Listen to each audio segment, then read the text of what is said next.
Welcome to Dream Speak English. In every video, we explore stories that bring English to life. Today's journey takes us into lovers among ancient temple ruins. Let's get started. Part 1. The moon rises over forgotten stones. The moon climbs slowly above the ancient temple. Silver light touches the broken columns one by one. Shadows grow long across the marble floor. The air holds the coolness of evening, soft and gentle on the skin. Two figures walk among the ruins. They move slowly as if they have all the time in the world. The woman wears a flowing white robe that catches the moonlight.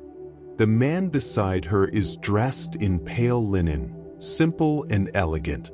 They hold hands. Their fingers intertwine naturally, like ivy growing around old stone. This place once stood tall and proud. The temple belonged to Aphrodite, the Greek goddess of love and beauty. People came here to ask for her blessing. They brought flowers, honey, and sweet wine. They whispered their hopes and dreams. They prayed for love to find them or to keep the love they already had. Now the temple sleeps. Centuries have passed. The roof disappeared long ago. The walls crumbled slowly year after year. But something beautiful remains. The ruins hold memories like water holds moonlight. Every stone remembers the prayers spoken here. Every column keeps the echo of ancient songs. The couple stops near a fallen pillar. They sit down together, their shoulders touching. The woman looks up at the stars. The man watches the olive trees in the distance, their leaves moving gently in the night breeze. Neither speaks. Silence can be a kind of conversation when two people understand each other deeply. Ancient Greeks believed temples connected earth to heaven. These sacred buildings served as meeting places between humans and gods.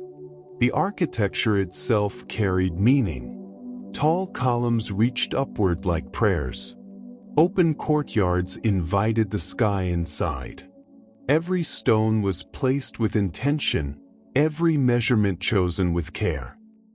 The temple of Aphrodite welcomed those seeking love in all its forms.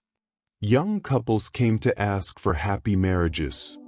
Poets came to find inspiration for their verses. Sailors came before long voyages, hoping to return safely to their loved ones. Even those suffering from heartbreak found comfort here. Aphrodite understood joy and sorrow equally well. The goddess had many symbols. The rose represented her beauty and the pain of love's thorns. Doves carried messages between lovers. Swans glided gracefully, representing the elegance of romance. Mirrors showed the truth of the heart. All these objects appeared in temple decorations, carved into marble or painted on walls. Our couple stands again. They walk deeper into the ruins. Their footsteps make soft sounds on the ancient stone. Moonlight guides their path. The shadows do not frighten them. Darkness in this place feels protective rather than threatening. Greek mythology tells us that Aphrodite herself was born from sea foam. She emerged fully grown, perfect and radiant. The winds carried her to the island of Cyprus. Flowers bloomed wherever she stepped. This story teaches us something important. Love arrives mysteriously, like a gift from the ocean, bringing beauty into the world. The night air smells of wild thyme and lavender. These plants grow freely among the ruins now. Nature reclaims what humans build.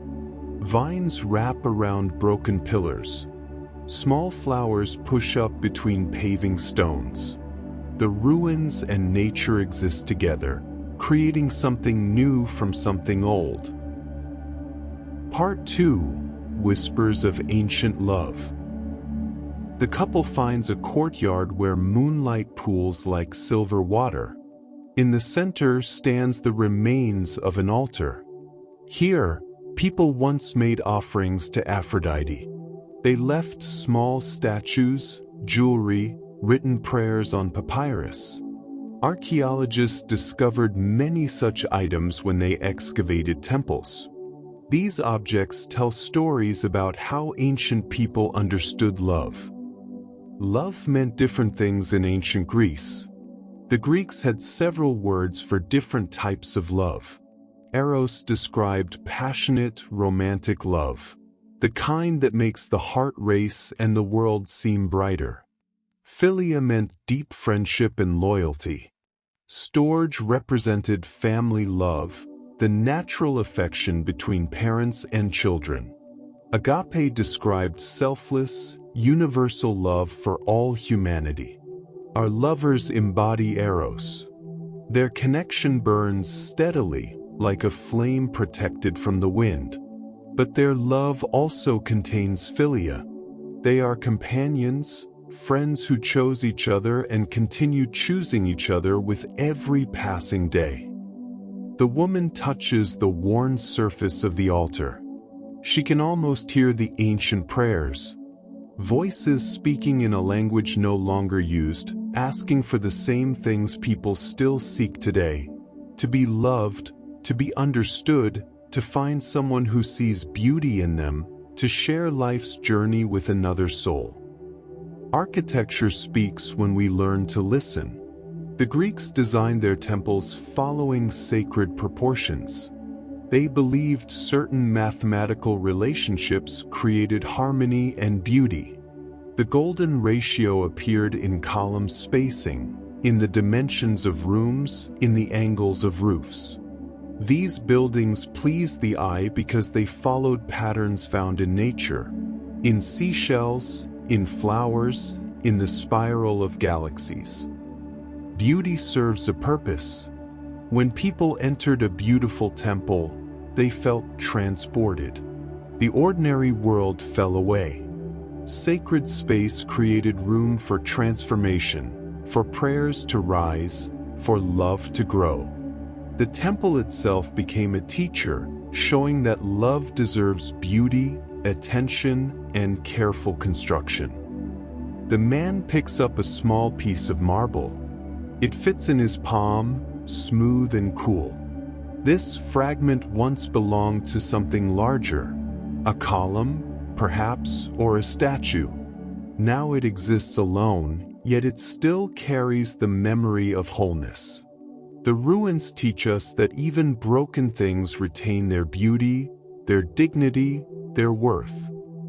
Moonlight has a special quality. Unlike the bold light of day, moonlight reveals gently. It softens edges. It makes mysteries visible without destroying them. The ancient Greeks associated the moon with Artemis, goddess of the hunt and the wild. But they also knew the moon governed tides, affected emotions, inspired poetry. Lovers throughout history have walked under moonlight, finding courage in its quiet glow. Night offers safety for intimate conversations. The darkness wraps around the couple like a blanket. They can speak truths they might hide in daylight. They can show vulnerability without fear. The ruins listen without judgment. Stone keeps secrets well. Philosophy teaches us that love requires courage. Plato wrote about love in his Symposium. He described love as the desire for beauty and goodness. He suggested that when we love someone, we recognize something divine in them. We see beyond their physical form to their essential nature, their soul. The couple walks through an archway. The structure still stands, though it leads nowhere now. It once connected one part of the temple to another. Now it frames the night sky, creating a picture of stars and darkness. Sometimes what remains after loss creates new kinds of beauty. Archaeologists study ruins to understand the past. They excavate carefully, brushing away centuries of dirt. They catalog every discovery: pottery shards, coins, bones, seeds. Each item provides information about daily life, beliefs, hopes, fears. Ruins are books written in stone and earth, waiting for patient readers. But ruins also speak to the present. They remind us that all human creations eventually fade. Empires fall, buildings crumble, yet love persists. The emotion itself survives, passed from generation to generation. The stories change, but the feeling remains constant. Love is humanity's most ancient and most renewable resource. Part 3: The Language of Stone and Heart. The lovers reach the highest point of the ruins. Here, a section of wall still stands tall. It overlooks the surrounding landscape, olive groves stretching into darkness, distant mountains making shapes against the star-filled sky, the suggestion of the sea far away, its presence felt rather than seen. They stand close together, facing the view. The wind carries the scent of salt and wild herbs. The night sings quietly, insects chirping, leaves rustling, the earth breathing in and out with ancient patience. Greek temples often occupied prominent locations. Builders chose hilltops, cliffsides, places where earth met sky dramatically. Geography mattered. These positions demonstrated the importance of the gods. They also created a sense of elevation, of rising above ordinary concerns to touch something eternal. Aphrodite's temples particularly favored beautiful settings. Seaside cliffs, fertile valleys, places where natural beauty already existed. The goddess of beauty deserved beautiful surroundings. Worshippers approached these temples aware they were entering special territory, places where the veil between worlds grew thin. The symbolism of ruins fascinates us. Ruins represent both endings and continuations. They show us that nothing lasts forever in its original form. Yet they also demonstrate endurance. These stones have witnessed thousands of years. They survived wars, earthquakes, storms, neglect. They stand as proof that some things persist despite time's relentless movement. Lovers throughout history have been drawn to ruins. Perhaps they see their own experience reflected there. Love, like ruins, combines fragility and strength. Relationships can break, yet the love itself might endure. Hearts can shatter, yet they heal and love again. The ruins teach us that beautiful things can survive damage and remain beautiful, perhaps in new ways. Our couple sits on the edge of the wall, their legs dangling. They look comfortable here, at home among the ancient stones. The woman rests her head on the man's shoulder. His arm wraps around her. They create their own small temple, two bodies forming an architecture of affection. The psychology of romance involves many elements.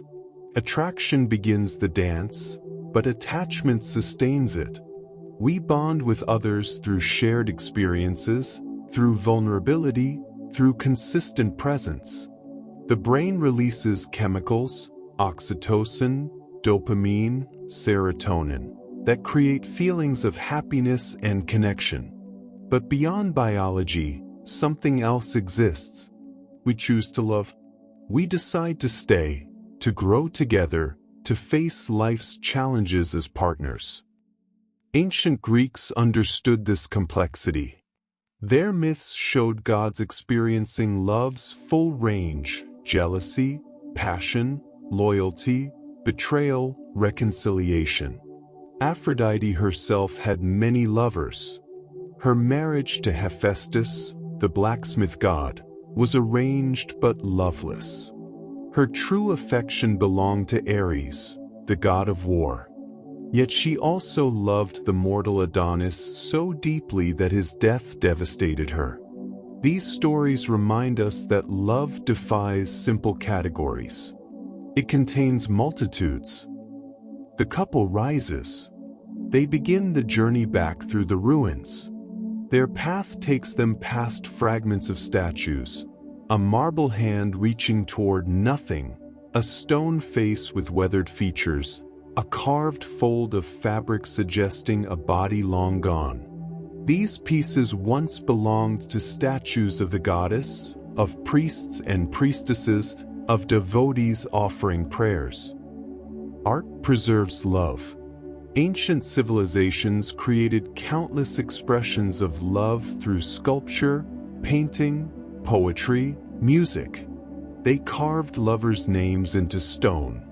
They wrote passionate letters on papyrus. They composed songs celebrating beauty and desire. These artistic expressions survive when the people who created them have long since turned to dust. The woman pauses before a carved relief partially embedded in a fallen stone. The image shows two figures embracing. Time has worn away details, but the gesture remains clear. One person holds another. The curve of arms, the closeness of bodies. These elements speak across millennia. Love looked the same then as it does now. Incense once filled these spaces. Worshippers burned frankincense, myrrh, and other aromatic resins. The smoke rose into the air, carrying prayers upward. Scent creates powerful memories. Even now, certain smells can transport us back to specific moments, specific people. The ruins no longer smell of incense, but imagination supplies what the senses cannot. The olive trees surrounding the temple have their own story. These trees can live for thousands of years. Some trees growing near ancient temples might have witnessed the temples in their glory. Olive branches symbolized peace. Olive oil-fueled lamps, nourished bodies, anointed the sacred. The Greeks considered olives a gift from Athena, goddess of wisdom. These patient trees connect past and present, their roots deep in earth that remembers everything. Our lovers walk beneath the olive branches now. Moonlight filters through the leaves, creating patterns of light and shadow on their faces. They move slowly, taking their time. There is no rush. The night stretches before them, full and generous. Part 4, Where Memory Lives in Stone. The temple's foundation remains intact in places. These stones, lower than all others, bore the weight of everything above. They still perform their function, supporting, enduring, holding firm. The couple walks along the foundation line, tracing the temple's original shape. Cultural symbolism saturates every element of Greek temple design. The number of columns mattered. The orientation toward sunrise or sunset carried meaning. The types of decorations chosen reflected the deity honored. Aphrodite's temples featured shells, flowers, and images of beauty. Nothing was random. Everything communicated. This intentional design teaches us about approaching love. We can be deliberate in creating relationships. We can choose words carefully. We can build traditions and rituals. We can pay attention to what our partner needs, what brings them joy, what helps them feel valued. Like architects planning a temple, we can design our love with consciousness and care. The ruins also remind us to accept imperfection. The temple stands incomplete. Large sections have vanished, yet what remains still evokes beauty, still inspires feeling, still serves a purpose. Relationships, too, will never be perfect. We will make mistakes. We will hurt each other unintentionally. We will face challenges we cannot fully control. But like the ruins, love can endure despite damage. The man finds a place where wild roses grow through cracks in the pavement. Roses and Aphrodite belong together in symbolism. These flowers bloom in darkness, their petals soft against rough stone. Beauty finds a way to emerge even in the most unlikely places. Love also surprises us, appearing where we least expect it, growing in conditions that seem harsh. Memory lives in stone. The ruins remember footsteps long silent. They remember ceremonies, celebrations, tears of joy and sorrow. Every person who ever walked these paths left something behind. Not physical traces, necessarily, but impressions, energy, the weight of their emotions absorbed into the marble. The woman kneels to touch a paving stone. She imagines the people who walked here before. Did they feel what she feels now? Did they look at the moon and think about love? Did they wonder if their feelings would last? The answer to all these questions is yes. Human hearts work the same across time. We are connected to everyone who ever loved, everyone who ever hoped, everyone who ever stood under the night sky and felt grateful for another person's existence. Philosophy helps us understand the nature of time and memory. The present moment is all we truly have. The past exists only in memory. The future remains uncertain. Yet we carry the past within us, and we project ourselves forward through imagination and planning. The ruins embody this tension. They are present objects that speak of the past and will continue into the future, changing slowly, teaching new generations. The couple reaches the temple entrance again, completing their circular journey. They turn to look back at the ruins one final time. The moon has moved across the sky. The light falls differently now, illuminating different stones, creating new shadows. Night will eventually give way to dawn. The sun will rise. The ruins will look different in daylight, more clearly visible, more obviously broken, less mysterious. But for now, in this moment, they exist perfectly in moonlight, suspended between past and present, solid and dreamlike. Love thrives in the space between certainty and mystery. We know the person beside us, yet they continue to surprise us. We build history together, yet each day offers something new. The familiar and the unknown dance together, creating a relationship that feels both secure and alive. The man and woman embrace. They stand silently, holding each other in the shadow of the ancient temple. Their love is their own, unique and specific. Yet it also belongs to the long tradition of human love, stretching back to the first humans who ever chose to stay together, to build something beyond themselves, to create meaning through connection. Part 5. Return to the world under stars. The couple begins walking away from the temple, down the hill, toward the olive groves. They move slowly, reluctant to leave this place. The ruins grow smaller behind them, but their presence remains felt.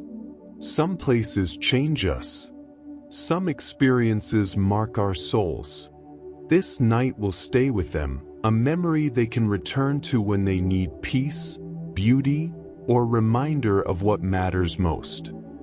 The path ahead winds through darkness. They cannot see far, but they don't need to. The moon provides enough light for the next few steps. That is always enough.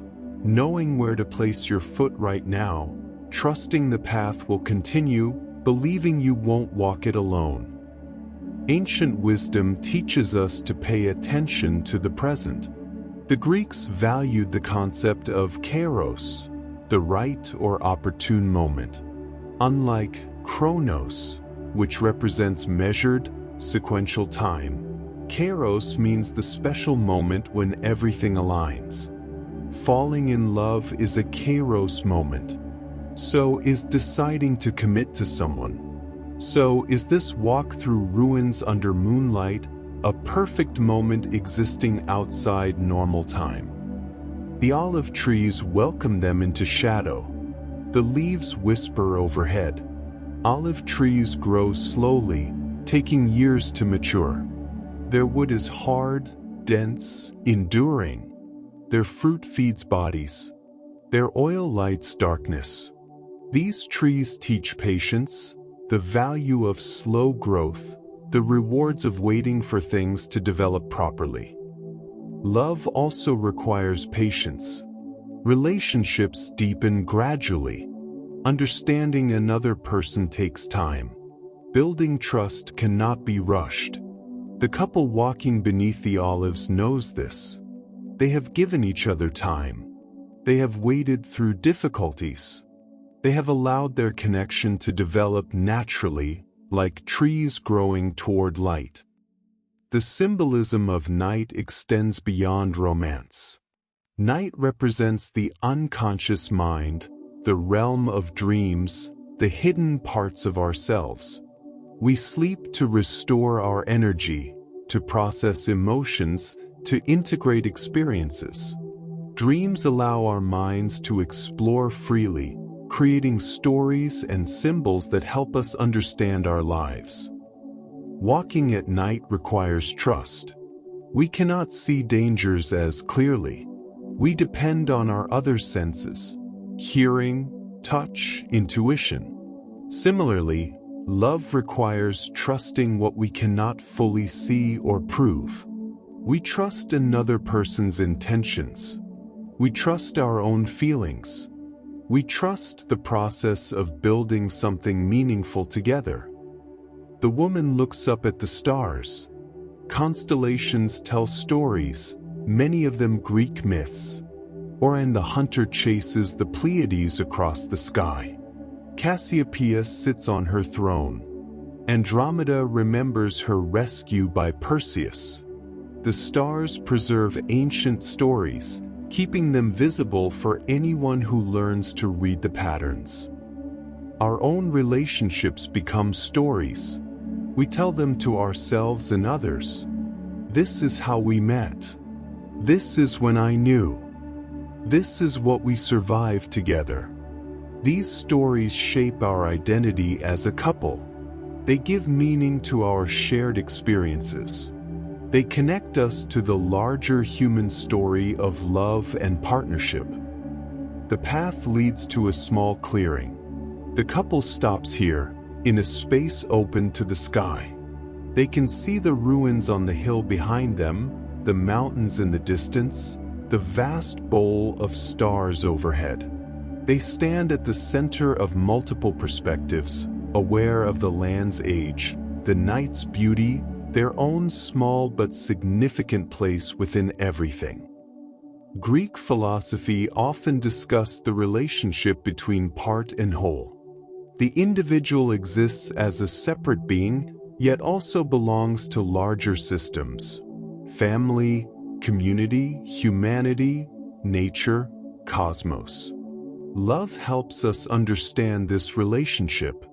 When we love someone, we maintain our individuality while also creating a union, we, that exists alongside the I. The man and woman hold hands again. This simple gesture carries profound meaning. Hands symbolize action, creation, connection. Holding hands says, I choose to walk beside you. I offer you support. I want to feel your presence. Such a basic act, yet it communicates everything essential about companionship. The night begins its slow transition toward dawn, though sunrise remains hours away. The darkest part of night approaches, the time when the moon sets but the sun has not yet risen. This deep darkness holds its own beauty. In the absence of all light, we can see the stars more clearly. Sometimes we need complete darkness to appreciate what shines. The couple finds a place to rest, a flat rock near the olive grove. They sit together, their backs against the stone, their faces turned toward the stars. They are tired now, the pleasant exhaustion that follows meaningful activity. Sleep will come soon, but not yet. For now, they simply exist in this moment, aware of each other, aware of the beauty surrounding them, aware of their great fortune in finding love in an often difficult world. Humanity has always looked at ruins with mixed emotions. We feel sadness for what was lost. We feel awe at what remains. We feel connection to the people who built these structures, lived in these places, loved and struggled and hoped just as we do. Ruins humble us. They remind us that we, too, will pass. But they also inspire us. If love and beauty can survive centuries, perhaps they are stronger than we imagine. The woman's eyes begin to close. The man's breathing slows. They lean into each other, finding comfort in shared warmth. The night holds them gently. The ruins watch from their hill. The stars continue their ancient rotation. Everything moves in cycles, day and night, seasons, life and death, love lost and found again. This is the lesson of the temple ruins. Nothing lasts forever in one form, yet the essence of things can endure. Love transforms but does not disappear. Beauty changes but remains beautiful. We build our temples, our relationships, our families, our communities, knowing they will face challenges, knowing they may crumble, but believing that what we create has value beyond measure, meaning beyond time. The night speaks its final words to them in the language of wind and leaves, in the feeling of stone beneath them, in the stars' patient light. Sleep comes as a gentle hand closing over consciousness. Dreams will carry them through the remaining darkness. Tomorrow they will wake to daylight and return to ordinary life. But they will carry this night with them always, a reminder that love and beauty exist, that ancient wisdom still teaches, that walking together through mysterious places leads to understanding. The ruins stand eternal in their temporariness, holding space for lovers who come seeking what every human seeks: connection, meaning, beauty, and someone to share the journey. The temple of Aphrodite continues its work, even in ruins. Love still happens here. The goddess still blesses. The moon still shines. And two people still find each other under the vast and generous night sky. Thank you for joining this journey through the temple ruins. Subscribe to Dream Speak English for more nighttime stories. Leave a comment with your ideas for future stories. Sleep well.